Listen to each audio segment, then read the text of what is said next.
tous, donc aujourd'hui on se retrouve dans une nouvelle vidéo qui va être un workshop sur le body pump. Donc qu'est-ce que le body pump? Pour ceux qui ne connaissent pas, c'est un cours de renforcement musculaire sur l'ensemble de notre corps, vraiment c'est un super cours. Donc pour ce cours vous aurez besoin d'une barre chargée avec des poids libres, également d'un tapis, et puis normalement il faudrait un step mais on va faire sans étant donné les conditions.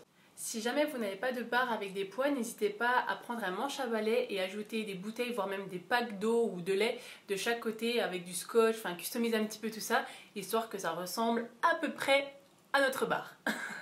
Donc pour cette première vidéo, je vais vous expliquer les mouvements principaux du body pump qu'on retrouve dans quasiment chacune des éditions, histoire que vous ayez une bonne technique, une bonne exécution et que vous ne vous fassiez pas mal. Ce que je vous conseille de faire une fois que vous aurez vu la vidéo, c'est de tester chaque mouvement avec un manche à balai ou vraiment avec des charges très légères, histoire de bien regarder votre position, de bien regarder dans un miroir pour voir si tout est bien aligné comme je l'ai dit. Donc premier mouvement, on va commencer par prendre la barre. Déjà pour commencer la barre, on fléchit les genoux en premier pour la prendre avec les deux mains. On fait attention à ne pas compenser avec le dos, pensez à bien descendre avec vos genoux. Une fois la barre dans les deux mains, on va placer les mains à l'extérieur des cuisses, voire même à 1 pouce des cuisses. Les pieds sont placés sous les hanches, on est souple au niveau des genoux, la poitrine est bien haute, les épaules sont bien dégagées vers l'arrière. On inspire, on va commencer avec une descente levée. Donc, une descente levée, on ramène la barre au niveau des genoux et on se redresse. On garde les bras tendus et ici on va venir glisser la barre le long des cuisses, qu'elle n'arrive pas plus bas que les rotules. C'est votre buste qui s'incline vers l'avant, vraiment à partir des hanches. Ce n'est pas les genoux qui ramènent la barre vers le sol, ok? Donc là on fait attention à ne pas arrondir, j'exagère, mais bon, avec un petit peu de charge, ça va facilement s'arrondir. Donc vous redressez bien la poitrine et on dégage bien les épaules vers l'arrière, tout le long du mouvement. Poussez légèrement vos fessiers vers l'arrière en les resserrant lorsque vous redressez pour bien engager votre chaîne postérieure. Deuxième mouvement, descente tirage. Donc une descente tirage, on va venir faire comme une descente levée. Le début du mouvement est exactement le même. Une fois la barre au niveau des genoux, on tire la barre au niveau du nombril en tirant les coudes vers l'arrière. On ramène la barre au niveau des genoux et on se redresse. Un petit peu plus vite, ça donne ça. On descend, on tire, on descend et on remonte. Toujours en gardant le dos bien long et droit. Et pour ça, on serre les abdominaux. Donc rappelez-vous, je ne veux pas voir ça. Hein. Ouvrez bien, allongez-vous, grandissez-vous. Et à chaque fois que vous tirez la barre au nombril, resserrez vos omoplates pour engager votre dos. Troisième mouvement, tirage poitrine. Donc les pieds sont toujours sous les hanches, les genoux sont toujours souples, la poitrine est toujours bien haute. On va venir tirer la barre au niveau de la poitrine en tirant les coudes vers l'extérieur. Donc là, l'objectif, c'est d'aligner nos coudes à nos épaules. Pas trop haut, pas trop bas non plus. La barre doit arriver au centre de votre poitrine, voire légèrement en dessous. Ok? La barre, elle reste proche du corps tout le long du mouvement. On tire et on tend. Pliez, tendez. Donc là, on travaille principalement nos épaules et nos trapèzes. Même principe pour le mouvement avec le tirage haut. On va simplement décoller les talons du sol. On va se grandir. Quatrième mouvement. On va partir du tirage poitrine pour faire un épaulé jeté. Donc là, tirage poitrine. Et là, on va venir passer les coudes sous la barre en amortissant le mouvement. Donc je reprends. On tire, hop, et en dessous. Une fois que nos coudes sont en dessous, on pousse la barre au plafond.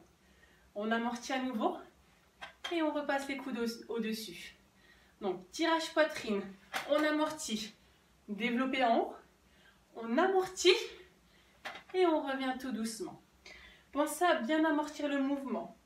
Donc ça veut dire que lorsque votre barre est au niveau de vos clavicules, vos genoux sont fléchis, vos fessiers sont vers l'arrière. Ça va vous aider à pousser la barre en haut à l'aide de vos jambes. On amortit à nouveau et on se redresse. Juste une petite chose à ne pas faire pour l'épaulé jeté, c'est de ne pas ramener les mains en premier. J'insiste bien sur le fait que ce soit vos coudes qui montent au plafond. Ensuite, on va passer au squat. Donc la barre, elle se place au niveau des épaules, donc au niveau du trapèze, vraiment sur le muscle, sur la partie charnue, pour éviter de faire mal au cervical. On va se placer en squat moyen. Donc vos pieds sont à peine plus larges que vos hanches et pointe de pied vers l'extérieur. Les coudes sont sous la barre, poitrine haute toujours. On inspire, on descend, fessiers vers l'arrière, vers le sol et on souffle, on remonte. Donc là, vos fessiers sont bien vers l'arrière. Les genoux sont alignés aux pointes de pied. Donc on ouvre bien les genoux vers l'extérieur. Pensez à bien ramener vos fessiers au même niveau que vos genoux pour avoir une belle amplitude de squat et à bien garder la poitrine haute. C'est-à-dire qu'il ne faut pas trop se pencher vers l'avant. Essayez de bien vous redresser, le regard est loin devant et on repousse le sol avec les talons pour bien activer nos fessiers. Autre mouvement pour le bas du corps, donc les fentes. On commence avec les pieds largeur bassin et on recule le pied loin derrière, un grand pas. Et nos pieds restent largeur bassin. Si vos pieds sont sur la même ligne, vous allez être déséquilibré. Donc on écarte un petit peu. Le talon arrière est décollé, on reste sur pointe de pied. Et là on va venir fléchir le genou arrière pour le rapprocher du sol. Et on se redresse en bas et en haut. Voilà, on fléchit bien les deux genoux. L'objectif est que en bas du mouvement, vos genoux soient à 90 degrés. Un bel angle droit. Les épaules restent bien au-dessus des hanches. Et on serre bien les abdominaux. Si vous ne faites pas un assez grand pas derrière, ce qui va se passer, c'est que votre talon avant va se décoller du sol et votre genou va dépasser votre pointe de pied. Donc c'est pour ça qu'il faut bien reculer le pied derrière, de manière à ce que le talon devant reste seul, le pied est bien à plat. Donc pour la musique des triceps, on aura principalement des pompes triceps, également des dips. Donc pour les pompes triceps, on va placer les mains sous les épaules. Donc quand je dis bien sous les épaules, c'est pas en pompe large, hein. Les mains sont sous les épaules, les genoux sont au sol, en arrière des hanches. Et là, on va venir rapprocher la poitrine du sol entre les deux mains et on repousse le sol avec nos paumes de main pour se redresser. Les coudes, ils restent proches du corps. J'insiste bien sur ça parce que souvent, on a tendance à vouloir les ouvrir.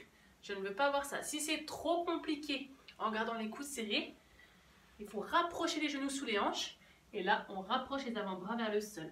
Et plus vous allez reculer vos genoux, plus ça sera intense. Ok? Donc pour les dips, étant donné qu'on n'a pas forcément de step chez soi, il faudra soit prendre une chaise, soit votre canapé, soit un petit tabouret, ce que vous voulez. Donc, ici pour les dips, les mains sont de chaque côté des fessiers. Les pieds sont à plat au sol, les fessiers proches de votre chaise ou de votre canapé. On n'est pas ici, hein? On garde les fessiers proches. Et là, on fléchit les coudes pour rapprocher les fessiers du sol. Et de manière à ce qu'en haut du mouvement, nos coudes soient au même niveau que nos épaules.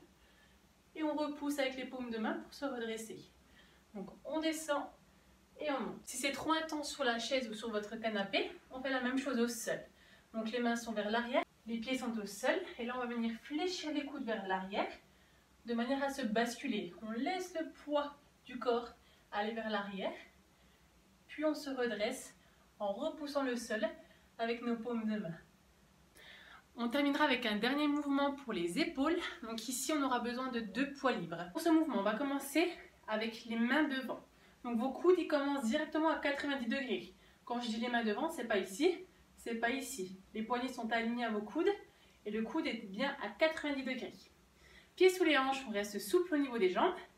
Et là, on va venir monter les coudes au même niveau que les épaules, avec les poignets toujours sur la même ligne. Donc pas ici. Là, ici, vos coudes sont au même niveau que les épaules, mais pas avec vos mains. Tout reste bien aligné. Ensuite, on ouvre nos mains, nos paumes de main. On referme et on redescend. Donc on lève, on ouvre, on ferme et on abaisse.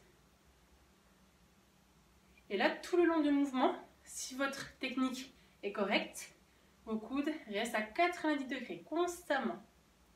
Forcez-vous à garder cet angle-là pour bien travailler vos épaules.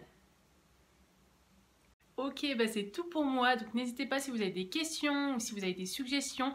Là j'ai montré qu'une petite partie de mouvement, mais c'est ceux qui reviennent le plus souvent. Donc peut-être que je referai d'autres vidéos avec d'autres mouvements si jamais ça vous intéresse sur le body pump. En tout cas, pensez bien à tester plusieurs fois les mouvements avant de suivre un cours pour que votre technique elle soit vraiment parfaite. Et une fois que vous allez mettre de la charge, et bien que votre technique elle reste la même. En tout cas, je vous fais plein de gros bisous et je vous dis à très vite. Salut!